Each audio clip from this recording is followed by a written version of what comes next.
High বন্ধুরা, আমি আবার একটা রিডিং নিয়ে চলে এসেছি আমার অমৃতর সন্ধানী চ্যানেলে। তো আজকে যাদের রিডিং করব তারা হলো লিও, সানমুন, রাইজিং অ্যান্ড ভেনাস। তো আজকে স্পেশালি লিও সিঙ্গেলদের জন্য এই রিডিং।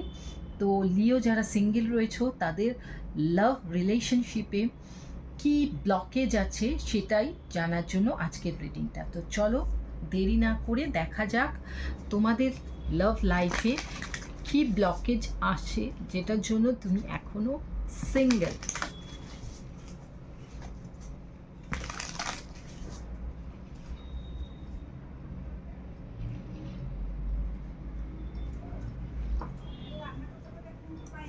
তো প্রথম কার্ডটা হলো ক্রিটিসাইজিং, নেক্সটটা হলো আনওয়ার্দি, থার্ডটা হলো প্রোক্রাস্টিনেট।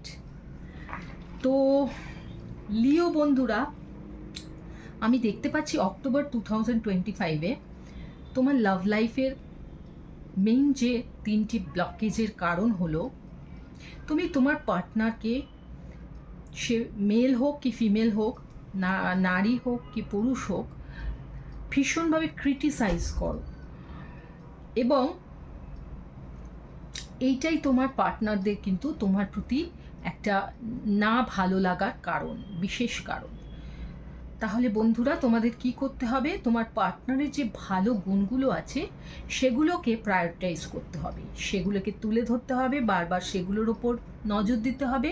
তুমি যদি বারবার তাকে তার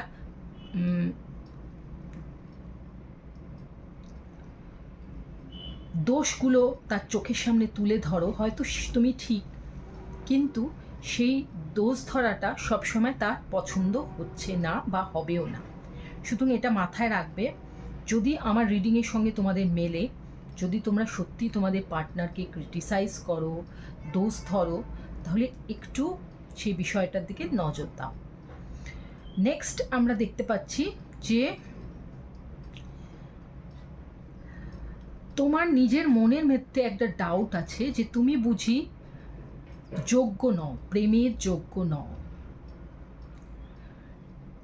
তুমি বুঝিস একজন ভালো প্রেমিক বা প্রেমিকা হওয়ার যোগ্য নও। তো এরকম একটা ধারণা তোমার মনের মধ্যে রয়েছে এবং সেই ধারণাটা কিন্তু তিল তিল করে তোমার মনের কনফিডেন্স লেভেলটাকে কমিয়ে দিচ্ছে এবং তাতে কি হচ্ছে, তুমি নিজে থেকে কোনো কিছু প্রয়াস করছো না এগিয়ে যাওয়ার কোনো রিলেশনশিপের, তাই রিলেশনশিপটা সেখানেই থমকে দাঁড়িয়ে পড়ছে। নেক্সট, তুমি তোমার লাইফে না প্রচুর প্রোক্রাস্টিনেশন রয়েছে, যেটা মানে কাজটা না করার, কোনো কাজই না করার একটা টেন্ডেন্সি, মানে আলস্য, যেটাকে বলে আমরা আলস্য ভাব। তো সেইটা কিন্তু তোমার লাভ লাইফের ওপর, প্রেমের জীবনের ওপরেও একটা বিশেষ ভূমিকা পালন করছে এবং বাধা দিচ্ছে সেটাকে।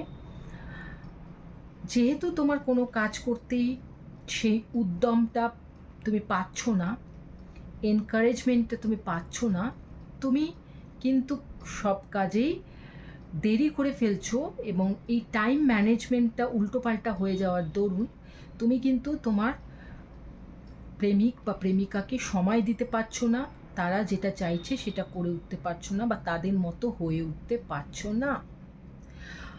তো লিও বন্ধুরা, আপাতত এই অক্টোবর মাসের জন্য এই তিনটি কারণই আমি দেখতে পাচ্ছি।